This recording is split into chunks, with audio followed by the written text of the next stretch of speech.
Sir Reginald Farrow sold his daughter to the Duke of Kestrel to settle a gambling debt, certain he was simply trading her hand for his own survival. He did not know that the man buying her had spent 11 years hunting the very smuggling ring that held his debt in the first place, and that the gold Damien Voss handed back that same evening, without once looking at the girl he'd just paid for, was never about her price at all. It was about what her father's debt could finally prove. The letter that summoned Sir Reginald Farrow to his own study, alone, arrived on a Tuesday in late autumn, and Isolde, passing the closed door an hour later, heard her father's low, desperate voice through the wood, and understood, before a single word reached her clearly, that whatever had arrived had frightened him considerably more than his usual creditor's polite reminders. She learned the particulars that same evening, summoned to the study herself, her father's face grey and unsteady in the candlelight. "Isolde," he said, not quite meeting her eyes, "I have arranged a marriage for you, to the Duke of Kestrel." Isolde felt the room go very still around her. "Father, I have never met the Duke of Kestrel. I did not know he sought a wife." "He does not, precisely," Sir Reginald admitted, his hands unsteady on the desk before him. The particulars are complicated, Isolde. I owe a debt to a man named Marrow, a considerable sum, and Marrow has proposed a resolution. He holds some influence with the Duke's own steward, some old arrangement I do not fully understand, and has arranged that the Duke will accept a marriage settlement in exchange for clearing what I owe. You are selling me to settle your debts. I am securing your future, Sir Reginald said, though even he seemed to hear how hollow the phrase sounded. The Duke of Kestrel is wealthy, titled, and Marrow assures me he will treat you well enough, provided the arrangement proceeds without complication. Isolde had heard of the Duke of Kestrel the way everyone in the county had heard of him, that he lived largely apart from society, that he had grown strange and reclusive in the 11 years since his own betrothed had died under circumstances the county still spoke of, only in careful, hushed tones, and that the whispers, in the comfortable absence of a better explanation, had settled on calling him mad. When am I to leave, Father? Thursday. Marrow has arranged everything. You need only present yourself at Kestrel Hall, and the settlement will be concluded. Isolde did not argue further. She had learned, across 3 years of watching her father's gambling steadily consume what remained of their modest estate, that argument accomplished nothing beyond delaying the inevitable, and she packed her single trunk that week with the particular hollow resignation of a woman who understood, plainly, that she had become the last remaining currency her father possessed. She did not yet understand that the man named Marrow, the debt itself, and the marriage her father believed he had arranged were none of them quite what they appeared to be. Kestrel Hall rose before her on Thursday afternoon, in dark, weathered stone above a grey coastline, the sea wind carrying salt and cold across the drive, and Isolde, stepping down from the hired carriage with her single trunk in hand, found herself received not by the cold, forbidding household she had braced for, but by a butler with careful, watchful eyes, who showed her directly into a small receiving room. Her father followed a moment later, a heavy leather purse clutched in one unsteady hand, and it was there, in that small receiving room, that Damien Voss entered, tall, black-haired, dark green eyes that swept the room once and then fixed, deliberately, on a point somewhere past Isolde's shoulder, rather than her face. Sir Reginald. His voice was low, even. "Miss Farrow, Your Grace." Sir Reginald's bow was hurried, nervous. "I have brought the settlement papers, as arranged. Mr. Marrow assures me everything is in order. Mr. Marrow arranges a great many things, Damien said, something careful entering his voice, that are not, in fact, in order at all. He crossed to the small table where Sir Reginald had set down the leather purse. The dowry, such as it was, meant to formalize the arrangement, and picked it up, weighing it once in his hand. Then he set it back down, directly in front of Sir Reginald, and pushed it across the table. "I do not want your gold, Sir Reginald," Damien said. "I want to know precisely how Josiah Marrow came to hold your debt, and precisely what he told you the arrangement required of your daughter." "Your Grace, I do not understand. I think you understand a great deal more than you are presently willing to say," Damien said. "But I will not press it in front of Miss Farrow this evening, given how little rest either of you has evidently had these past days." He turned, briefly, toward Isolde. His eyes, she noticed, still carefully avoiding her own face directly, and said, "You are welcome to remain at Kestrel tonight, Miss Farrow, regardless of what becomes of your father's arrangement with Mr. Marrow. I would not send you back out onto the roads at this hour, for any reason." Isolde stood very still, understanding only slowly that whatever transaction her father had believed he was completing, the Duke of Kestrel had just refused to complete it in the manner arranged, had handed back the gold that was meant to seal her fate, without once, in the whole exchange, properly looking at her. "Your Grace," she said, "am I to understand the marriage will not proceed?" Damien was quiet a long moment, his gaze fixed somewhere near the window rather than her face. "I do not yet know what I intend regarding the marriage, Miss Farrow.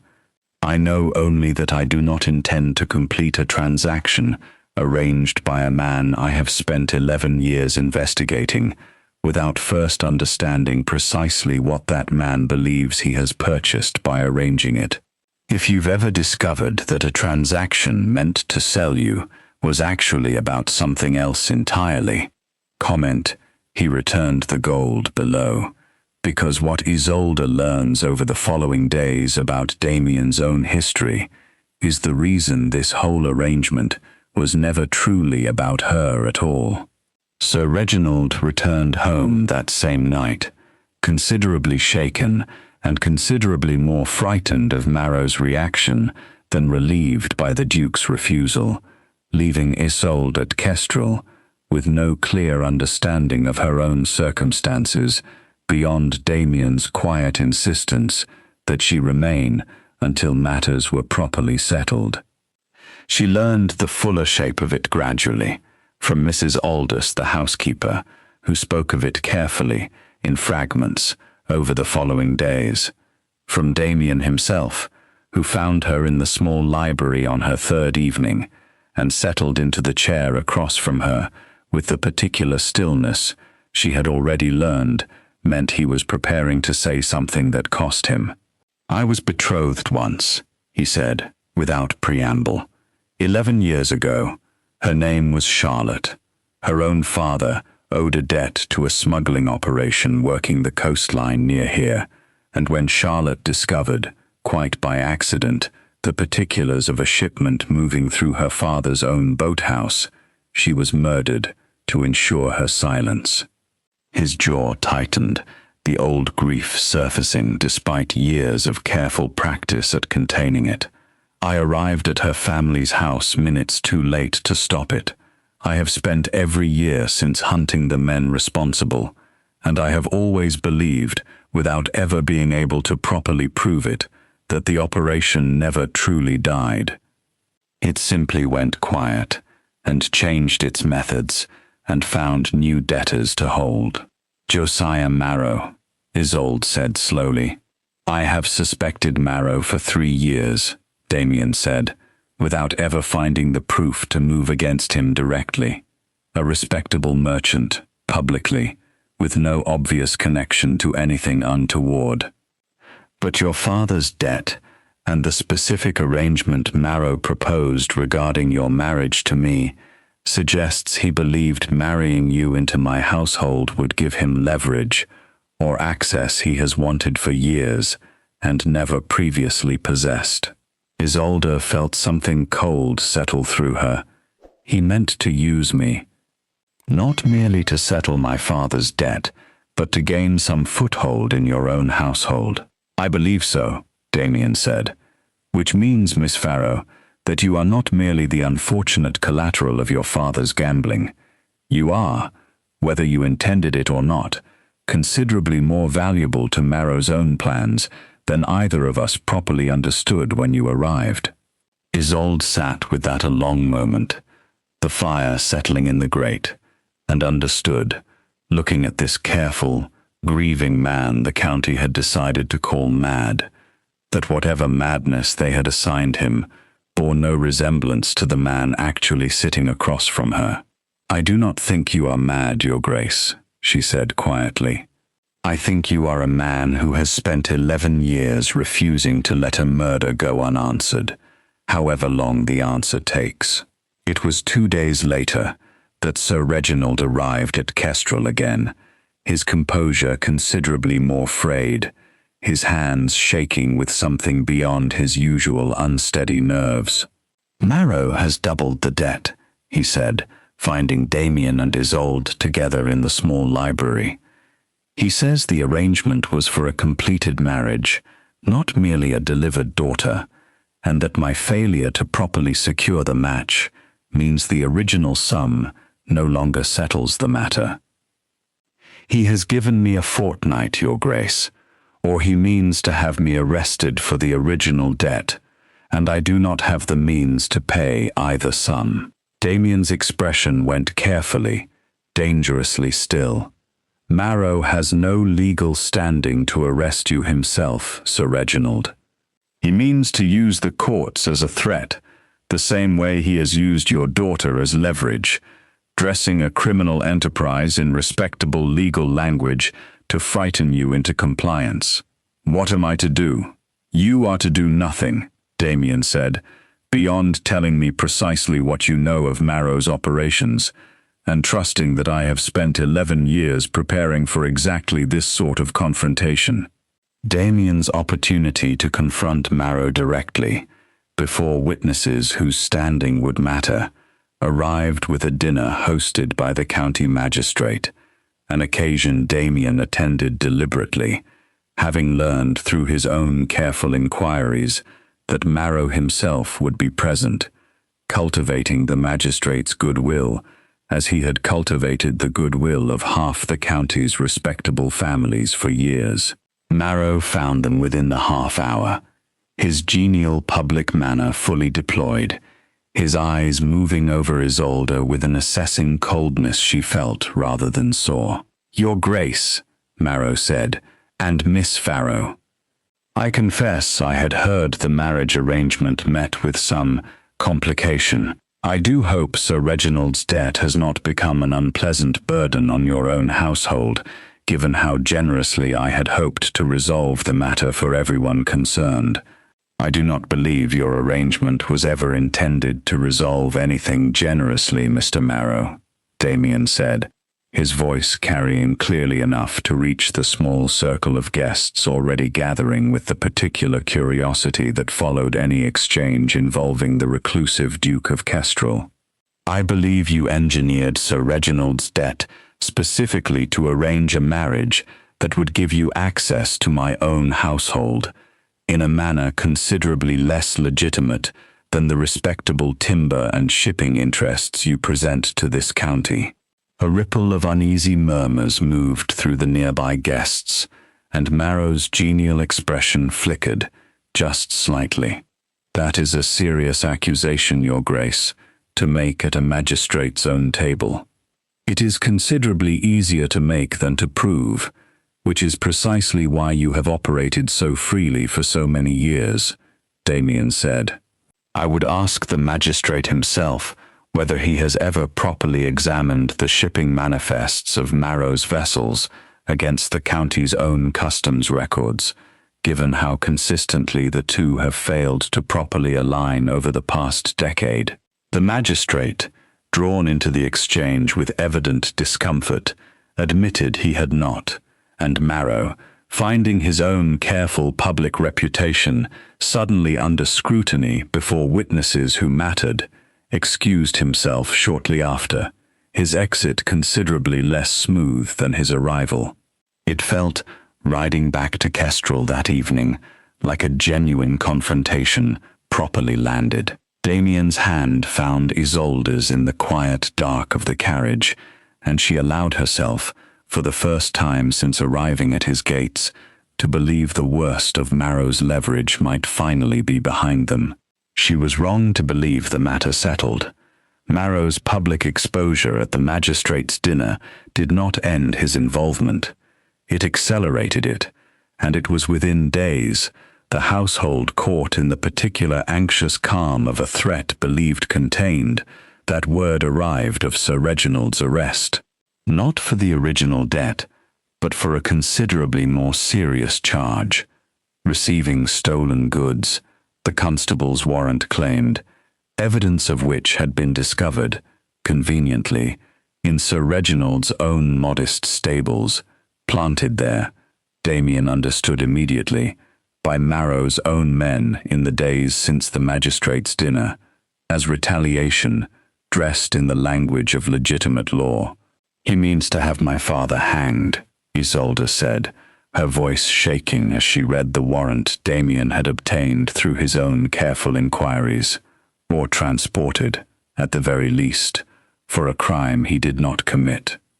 "Marrow means to demonstrate, to me and to your father both, precisely how thoroughly he can still reach into either of our lives, whatever public exposure he suffered at that dinner," Damien said, his jaw tight. "This is not merely retaliation, Isolde. This is a warning. Can we prove the goods were planted? We will need to move quickly," Damien said, "and carefully. Marrow's men will not have left an obvious trail, but I have spent 11 years learning precisely how this particular operation conceals its own movements. I know where to look." It was that same night, a storm building off the coast with the particular black, electric heaviness that promises real danger, that Damien's own inquiries led him and Isolde, who had refused, entirely, to be left behind, to the old boathouse on the Kestrel coastline, the very structure Damien had learned through careful questioning of the local fishermen, where Marrow's men had stored the goods before planting them at Sir Reginald's stables. If you've ever chased the truth into danger you didn't fully anticipate, comment the boathouse below, because what happens on the Kestrel coastline that night is the reason Isolde finally understands exactly what kind of man she has come to love, and exactly what his 11 years of hunting have cost him.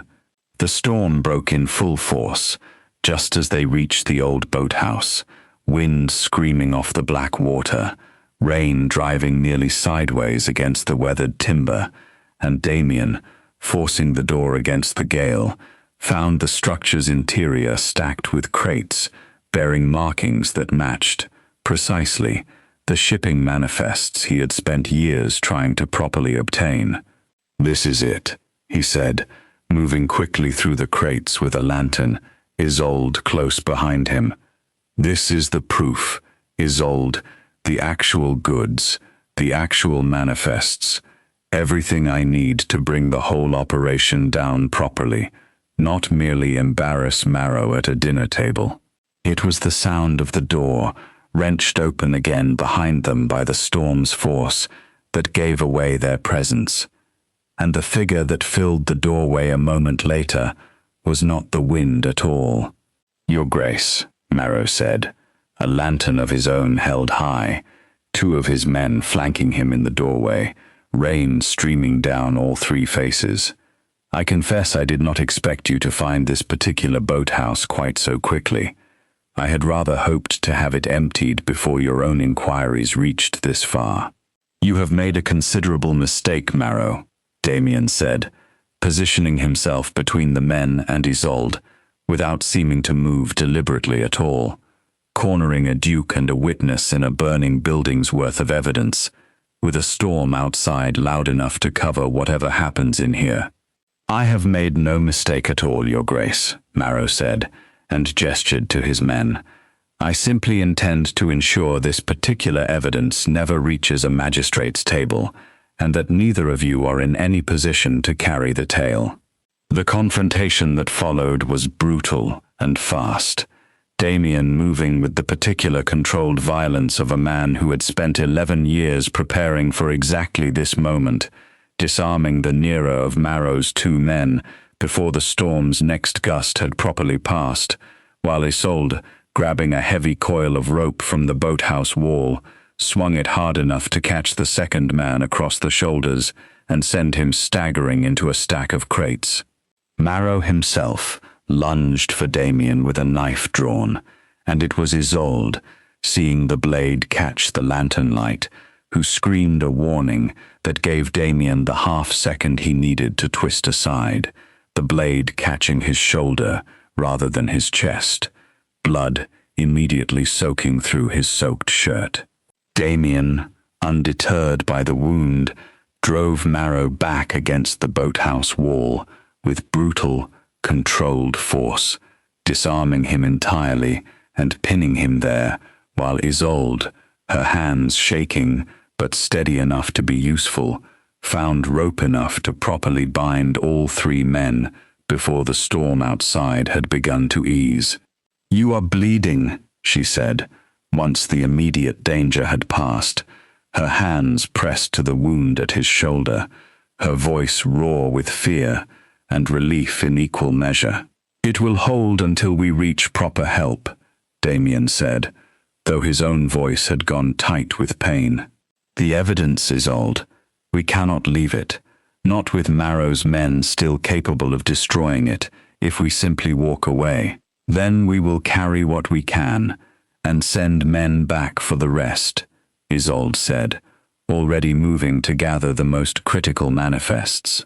"You are not carrying crates with a knife wound, Your Grace, whatever your own stubbornness suggests otherwise." The magistrate presented the following week with genuine shipping manifests, the recovered goods themselves, and testimony from Marrow's own captured men, considerably more willing to speak honestly once facing charges of attempted murder alongside smuggling, found himself with a case considerably more damning than any public embarrassment at a dinner table could have produced.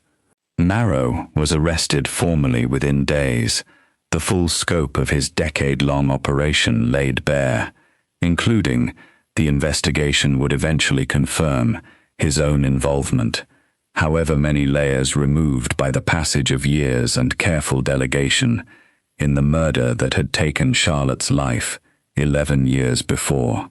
Sir Reginald's fraudulent charges were dismissed entirely. The planted goods traced directly back to Marrow's own men, and Isolde, watching her father's genuine, chastened relief at the news, found herself, for the first time in 3 long years, believing he might actually mean the promises of reform he made in the aftermath. Damien's shoulder healed slowly over the following weeks, and Isolde, who had remained at Kestrel throughout his recovery at his own quiet insistence, found herself in the small library one warm afternoon in early spring, watching him flex the arm carefully, testing its healing strength. "I have been thinking," she said, "about the gold that first evening." "I think of it often," Damien admitted. "I confess, I did not look at you that evening, Isolde, because I was afraid of what I might see in your face. The same fear Charlotte must have carried, in her own final days, understanding herself caught in something considerably larger and more dangerous than she had ever been permitted to properly understand. "You did not simply refuse the transaction," Isolde said. "You handed the gold back without once looking at me, because looking at me meant admitting I had become part of the very danger you'd spent 11 years trying to end. I found," Damien said, "that I could not simply complete an arrangement that treated you as currency, whatever the transaction's origins. I did not yet know, that evening, that I would come to care for you considerably beyond the matter of Marrow's schemes. I only knew I could not look at a woman being sold and pretend the sale was ordinary. He took her hand, his dark green eyes finally, fully meeting hers, and said simply, "I love you, Isolde." I have for some months now, though I confess I did not know how to say it properly, without it feeling like one more transaction in a life that has already cost you so much. "I love you as well," Isolde said, "though I should warn you, I intend to keep counting the seams of every document that crosses this library for the rest of my life, regardless of what comes of this conversation. I have grown rather fond of steady hands. I would expect nothing less," Damien said, and the laugh that followed was warm and unguarded, the first sound of uncomplicated joy the small library had heard in longer than either of them could properly say. They married that summer, in the small chapel at the edge of the Kestrel estate, with the entire household staff invited to attend, and Sir Reginald, considerably humbled and genuinely reformed in the months since Marrow's arrest, standing quietly among the guests rather than orchestrating any particular performance of the occasion. A year later, the library at Kestrel, on a bright afternoon the following spring, held Isolde seated at the great reading table, a small stack of shipping manifests before her, a habit she had never entirely abandoned, having found, in the months since Marrow's arrest, a genuine talent for the careful, patient work of tracing discrepancies in trade records that the county's magistrate had come, gradually, to rely upon.